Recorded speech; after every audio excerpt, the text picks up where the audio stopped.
सरहद पर बैठा हुआ है। हो सकता है वो पुलिस का कोई सिपाही वो अपने घर से दूर बैठा है।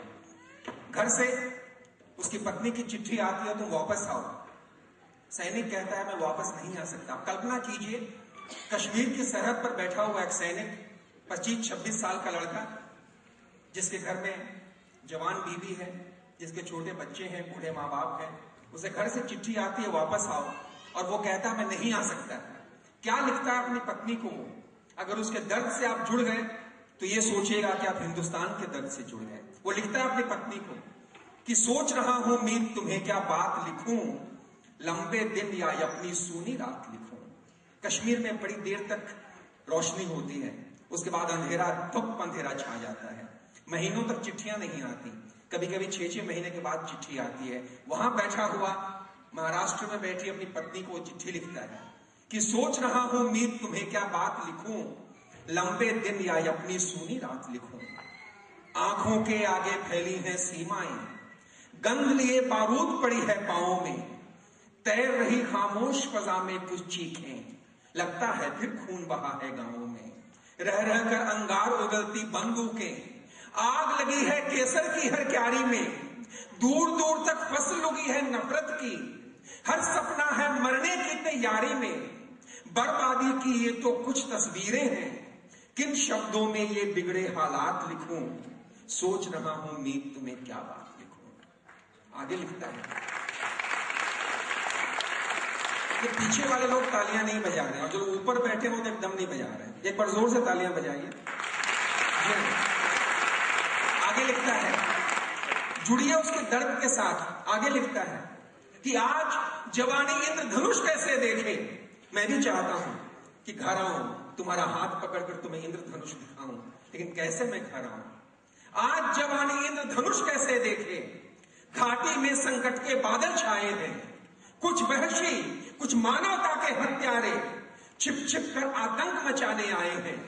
सिसक रही है सदियों की रिश्तेदारी, खून बह रहा है आंगन चौबारों में, पुरखों का अपमान हो रहा सड़कों पर, लोग मर रहे हैं खेतों बाजारों में।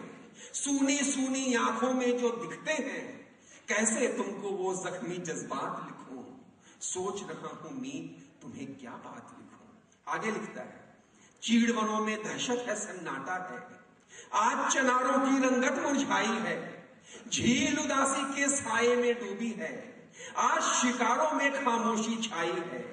झेलम के तट जाने क्या क्या देख रहे, झुलस गई अपनी फूलों की शहजादी, जिसे जमीन का स्वर्ग यहां सब कहते थे, उस वादी की यह कैसी है बर्बादी।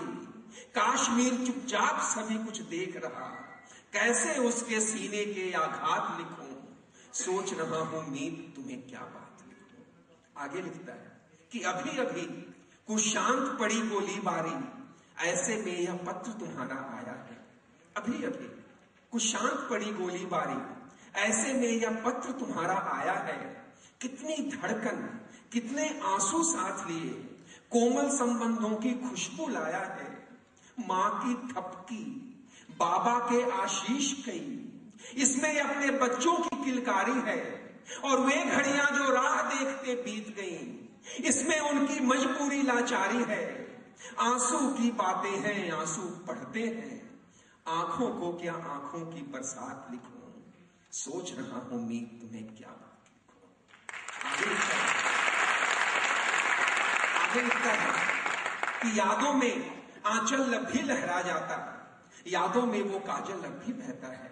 जब मैं घर से निकला था आने के लिए, तुम रो पड़ी थी, तुमने अपने आंचल से अपनी आंखें पोंछी थी और तुम्हारा काजल बिखर गया था। वो दृश्य मैं कश्मीर में बैठकर भी नहीं भूल पाता। लिखता है कि यादों में आंचल लब भी लहरा जाता, यादों में वो काजल लब भी बहता है, यादों में आकार उभरते हैं कितने, घर का हर कोना यादों में रहता है। शाम ढले जब सो जाती है परछाई, बालों को उंगली अब भी छू जाती है, पास चली आती है वे बीती रातें, यादों में हर बात पुरानी आती है। लिख दूं तुमको रेशम सी कोमल घड़ियां, उड़ती खुशबू या की झड़ते पात लिखूं, सोच रहा हूं मीत तुम्हें क्या बात लिखूं। और इतने प्यार की बात लिखने के बाद अब वो लिखता है कि मैं घर क्यों नहीं आ सकता, और कहता है कि वापस आकर काम बहुत से करने हैं, रिश्तों का भी फर्ज निभाना बाकी है। मैं जानता हूं घर में बूढ़ी माँ है, बहन है, बच्चे हैं, मुझे इनके संबंध निभाने हैं। मैं जानता हूं वापस आकर काम बहुत से करने हैं, रिश्तों का भी फर्ज निभाना बाकी है, पर उससे भी बढ़कर अपने जीवन में इस माटी का कर्ज चुकाना बाकी है। और सोचो, सब अपनी खुशियों की सोचेंगे तो भारत की पीड़ा कौन मिटाएगा? और सब बैठेंगे घर की चार दीवारी में तो सरहद पे मस्तक कौन उठाएगा? सोचो, सोचो। वापस आकर काम बहुत से करने हैं, रिश्तों का भी फर्ज निभाना बाकी है, पर उससे भी बढ़कर अपने जीवन में इस माटी का कर्ज चुकाना बाकी है। पर सब अपनी खुशियों की सोचेंगे तो भारत की पीड़ा कौन मिटाएगा? और सब बैठेंगे घर की चार दीवारी में तो सरहद पे मस्तक कौन चढ़ाएगा? शिकन पड़ी है आज वतन के माथे पर, ऐसे में क्या सपनों की बारात लिखूं? सोच रहा हूं मीत में क्या बात लिखूं? और अंत में लिखता है कि अपनी मां के बेटे तो सब होते हैं, दुनिया में ऐसा कौन है जिसने बिना मां के जन्म लिया हो? हर मां चाहती है कि उसका बेटा शाम ढले घर चला आए। करकरे की मां ने भी चाहिए होगी, आपचे की मां ने भी चाहिए होगी, हमारे सैनिकों की मां भी चाहती है कि मेरा बेटा शाम ढले घर चला आए, कभी भी खतरों के सामने ना हो। लेकिन उस मां से भी एक बड़ी मां है जिसे हम भारत मां कहते हैं। जब वो मां बुलाती है तो अपनी मां बड़ी छोटी हो जाती है। और इसलिए मेरा सैनिक, मेरा सिपाही कहता है कि अपनी मां के बेटे तो सब होते हैं, हम धरती के बेटे हैं तैनात यहां, और अपने हक की बातें तो सब करते हैं। भारत माता की होती है बात यहां, कुछ तो है जो हमें खींच कर लाई है। हम स्वेच्छा से प्राण लुटाने आए हैं, साथ हमारे यह नन्हा सा जीवन है, हंसते हंसते भेंट चढ़ाने आए हैं और शपथ उठाई है कर्तव्य निभाने की। इस माटी को प्राणों की सौगात लिखूं, सोच रहा हूं मीत में क्या बात है। सोच रहा हूं, लेकिन उसके अधिकारी, उसके बड़े ऑफिसर वो कहते हैं कि जाओ कुछ दिन घर हो आओ, अभी देश के हालात उतने बुरे नहीं हैं, तुम्हें छुट्टी मिल सकती है। उसे छुट्टी मिलती है, वो घर आता है। और अब एक सैनिक, एक सिपाही जब घर आता है तो पूरा गांव जाग पड़ता है। सारे लोग जैसे अपने किसी मेहमान की तैयारी में लग जाते हैं। वो वापस घर आता है, शाम को सब लोग एक चौपाल में बैठते हैं, कोई गीत सुनाता है, कोई कहानियां सुनाता है। मेरे सैनिक को भी वो कहते हैं तुम कुछ सुनाओ। मेरा सैनिक एक गीत सुनाता है। उस गीत का अर्थ बड़ा सरल सा है कि आदमी दुनिया में अकेला कुछ नहीं कर सकता। आप किसी भी काम की कल्पना कीजिए, आपको एक साथ में दूसरा व्यक्ति चाहिए। प्यार करना हो तो एक दूसरा व्यक्ति चाहिए, जंग करनी हो तो एक दूसरा व्यक्ति चाहिए, उसके बिना आप कुछ नहीं कर सकते। लेकिन वो आपकी सबसे बड़ी परेशानी भी होता है। मेरा सैनिक कहता है आओ मैं तुम्हें आदमी का गीत सुनाता हूं। अपने गांव में लौटा है मेरा सिपाही, सब बड़े खुश हैं, देश के हालात खुशगवार नहीं है, लेकिन युद्ध की शुरुआत नहीं हुई है, बॉम्बे में आतंकी हमले अभी नहीं हुए हैं। वो सुनाता है, मैं उसको गीत को सामने आपको सुनाता हूं। शर्त यह है कि जिस तर्ज में मैं ये गीत सुनाऊं, जिस लय में ये गीत सुनाऊं, जब तक मैं आपको रोकूं नहीं तब तक उसी लय में आप मेरे साथ तालियां बजाएंगे। बजाएंगे सब लोग, उसी लय में बजाएंगे। आइए, लय ये होगी, आदमी के सांचे में ही आदमी है ढलता, आदमी के साए में ही आदमी है फलता, आदमी के बिना नहीं आदमी का चलता, देखो पर आदमी को आदमी है चलता। सब लोग बजाइए, बहुत लोग नहीं बजा। आदमी के सांचे में ही आदमी है ढलता, आदमी के साए में ही आदमी है फलता, आदमी के बिना नहीं आदमी का चलता, देखो पर आदमी को आदमी है चलता। सुबह हो या शाम हो चाहे कोई काम हो, आदमी के बिना नहीं आदमी का काम हो, और हो या मेला हो कभी न अकेला हो, बिरहा की रात हो खुशियों की मेला हो, शादी हो सगाई हो किसी शहनाई हो, किसी की बिनाई हो शोक हो दुनाई हो, चाहे हाथा पाई हो चाहे भाई भाई हो, चाहे रुसवाई हो जाति भर पाई हो, चोर हो सिपाही हो दोनों की गवाही हो, किसी की रिहाई हो किसी की तबाही हो, छोटा बड़ा नेता हो बड़ा हो विजेता हो, कहीं का मदारी हो कोई अभिनेता हो, पंडित हो या शेख हो साधु या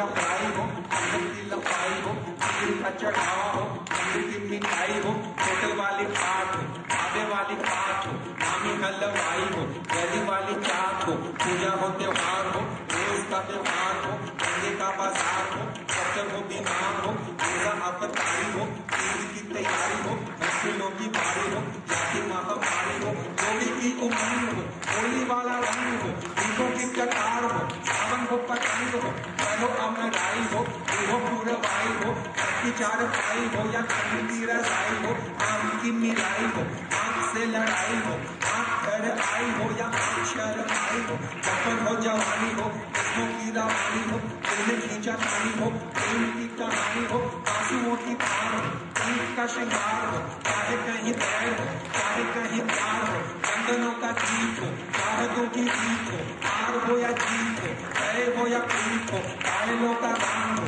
बांसुरी की तान हो, जिंदगी का शोर हो, बादलों की आन हो, आना हो या जाना हो, बैठना ठिकाना हो, पीना हो पिलाना हो, खाना हो खिलाना हो, गाना हो गवाना हो, नाचना नचाना हो, किसी को हंसाना हो, किसी को रुलाना हो, किसी को चिढ़ाना हो, या कि गुदगुदाना हो, कोई भी फंसाना हो, बस आग ही बहाना हो।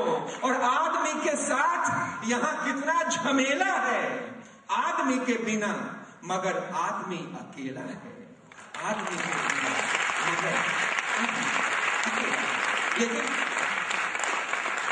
लेकिन अभी उसकी छुट्टियां शुरू ही नहीं हुई थी कि शायद उधर कारगिल का युद्ध शुरू हो गया, शायद इधर मुंबई में आतंकी हमले की आशंका आने लग गई, अखबारें चीख पड़ी, कितने लोग मारे गए, कितने सैनिक बंदी बना लिए गए।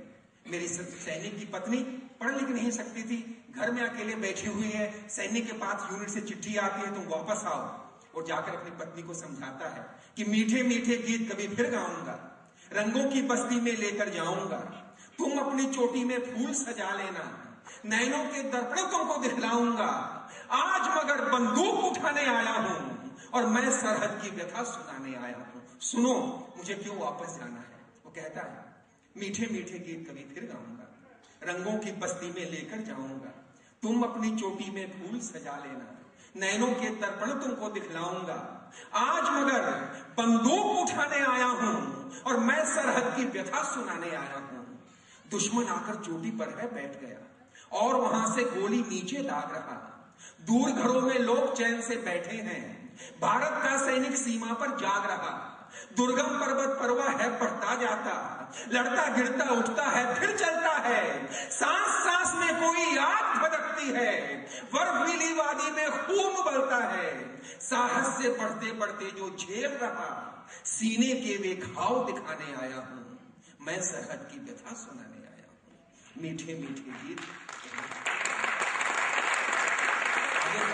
अभी भी यही बात है, आधे हृदय से मित्रता या शत्रुता दोनों गलत है। आपके कम से कम मशाल की रोशनी में जोर नहीं तो कम से कम आपकी तालियों में तो जोर हो।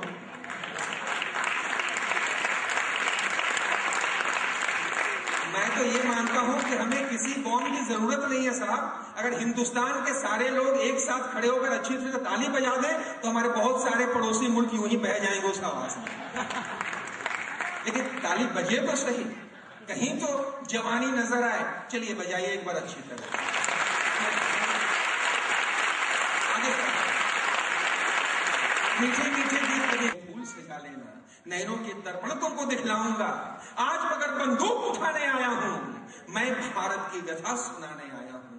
कितनी माताओं के आंचल भीग गए, कितनी बहुओं ने सिंदूर मिटाया है, कितनी बहनों के भाई कुर्बान हुए, कितने जाबाजों ने प्राण गंवाया है। कल्पना कीजिए अगर कोई नौजवान फौज का सैनिक हो या पुलिस का सिपाही हो, जब शहीद होता है उसकी पत्नी पर, उसके बच्चों पर, उसके घर वालों पर क्या गुजरती है साहब।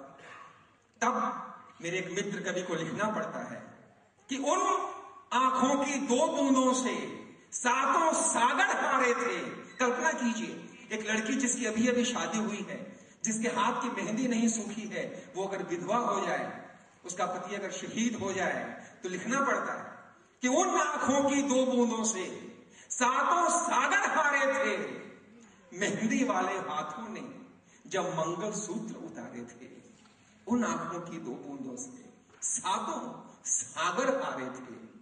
मेहंदी वाले हाथों ने जब मंगल सूत्र उतारे थे, कितनी माताओं के आंचल भीग गए, कितनी बहुओं ने सिंदूर मिटाया है, कितनी बहनों के भाई कुर्बान हुए, कितने जाबाजों ने प्राण गंवाया है, कितनों ने बढ़कर कितने आघात सहे, कई यातनाओं का भार उठाया है।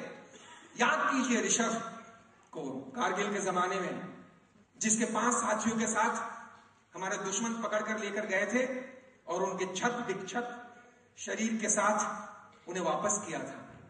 तब मुझे कहना पड़ा था, कितनी माताओं के आंचल भीग गए, कितनी बहुओं ने सिंदूर मिटाया है, कितनी बहनों के भाई कुर्बान हुए, कितने जाबाजों ने प्राण गंवाया है, कितनों ने बढ़कर कितने आघात सहे, कई यातनाओं का भार उठाया है। पर भारत का सैनिक टूट नहीं सकता, मरते मरते दुश्मन को दिखलाया है। और देह कटे पर देश नहीं कट सकता है, वीरों का संदेश यही मैं लाया हूं। मैं भारत की व्यथा सुनाने आया हूं। और एक एक पर्वत की चोटी प्यारी है और उसे हम वापस लेकर दम लेंगे।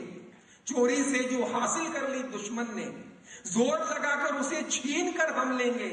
और भाड़े के सैनिक लाकर लड़ने वाला, उसे खून का मोल चुकाना ही होगा। और बाज नहीं आया तो वो बढ़कर के हमको उसको सबक सिखाना ही होगा। बाज नहीं आएगा तो वो बढ़कर के हमको उसको सबक सिखाना ही होगा।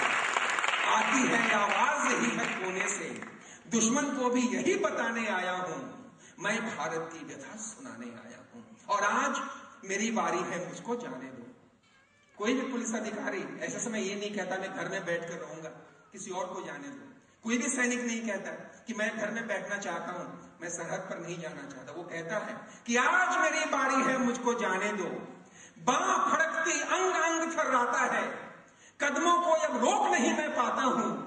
दूर वहां से कोई मुझे बुलाता है, अपनी आंखों में ना आंसू ले आना। विदा मुझे दो, रण में जाकर कूद पड़ूं। और अगर प्रार्थना करना बस इतना करना, युद्ध जीत कर आऊं या फिर जूझ मरूं। देश सुरक्षित रहा अगर फिर मिल लेंगे, तुमको इतना ही समझाने आया हूं, मैं भारत की व्यथा सुनाने।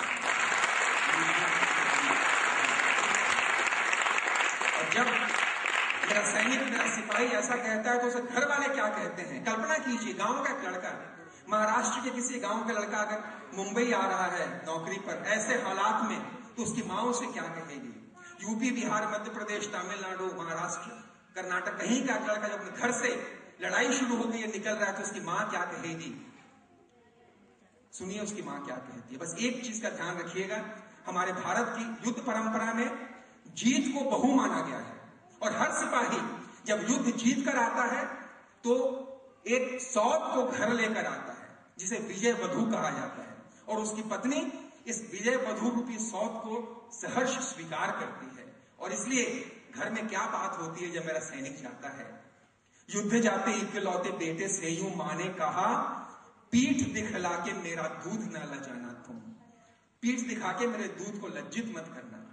युद्ध जाते इकलौते बेटे से यूं मां ने कहा, पीठ दिखला के मेरा दूध न लजाना तुम। वीर प्रिया तिलक लगा के सविनय बोली, मेरे लिए सौत विजय वधु लाना तुम। प्यारी प्यारी मुनिया ने कहा, पापा जल्दी आना, साथ साथ मुझको बाजार में घुमाना तुम। और नन्हे लाडले ने कहा, मेरे खेलने के लिए शत्रुओं से एक तोप छीन कर लाना तुम। मेरे खेलने के लिए शत्रुओं से एक तोप छीन कर लाना तुम। और सैनिक अपनी पत्नी को क्या कहता है? युद्ध जा रहा हूं, यहां तेरा बुरा हाल होगा, वहां शत्रुओं का बुरा हाल कर दूंगा मैं। तुम जितने आंसू घर में बैठकर रोओगी, उतने आंसू मैं दुश्मनों से रुलाऊंगा। युद्ध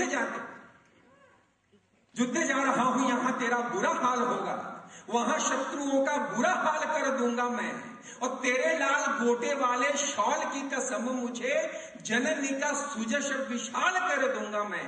कभी उस सिपाही ने, एक सिपाही बहुत धनी नहीं होता, एक सैनिक बहुत धनी नहीं होता, अपनी पत्नी को जवारात नहीं दे सकता, जेवर खरीद के नहीं दे सकता। एक कहीं से बाजार से उसने एक लाल रंग की शॉल खरीद के दी थी, उस शॉल का वास्ता देता है, कसम खाता है कि याद रखना उस शॉल को, युद्ध जा रहा हूं, यहां तेरा बुरा हाल होगा, वहां शत्रुओं का बुरा हाल कर दूंगा मैं, तेरे लाल गोटे वाले शॉल की कसम मुझे, जननी का सुजस विशाल कर दूंगा मैं, तेरी लाल बिंदी लाल चूड़ी लाल सिंदूर का मन से न दूर कभी ख्याल कर दूंगा मैं, और बर्फ भरी चोटियों को तेरी लाल चुनरी सी शत्रु के लहू से लाल लाल कर दूंगा मैं, शत्रु के लहू से लाल लाल कर दूंगा। और एक बात याद रखो, बस एक बात और याद रखना, अपनी पत्नी को कहता है कि गोद के लड़ते लाल को बनाना मेरी भांति, तुम्हारे गोद में जो बच्चा खेल रहा है ना, उसे भी फौज का सैनिक बनाना, उसे भी पुलिस का सैनिक बनाना, गोद के लड़ते लाल को बनाना मेरी भांति, कभी यह बात मन से विसारना नहीं, जा रहा हूं रण बीच शत्रु जीतने के लिए, तुम घर बैठ मन बीच हारना नहीं, और यदि मां के काम आऊं द्वार यदि लाया जाऊं तो भी तुम नयन से नीर ढारना नहीं, देश के शहीद कभी मरते नहीं है प्रिय, इसलिए विधवा का वेश धारना नहीं, देश के शहीद कभी मरते नहीं है प्रिय, इसलिए विधवा का वेश धारना नहीं। यह कहते हुए मेरा सैनिक, मेरा सिपाही महाराष्ट्र के किसी गांव से, उत्तर प्रदेश के किसी गांव से, बिहार के किसी गांव से, कर्नाटक के किसी गांव से, केरला के किसी गांव से निकल पड़ता है, और उसके साथ जैसे सारा वर्ष गा उठता है, सारा भारतवर्ष कह उठता है, मेरा रंग दे बसंती चोला।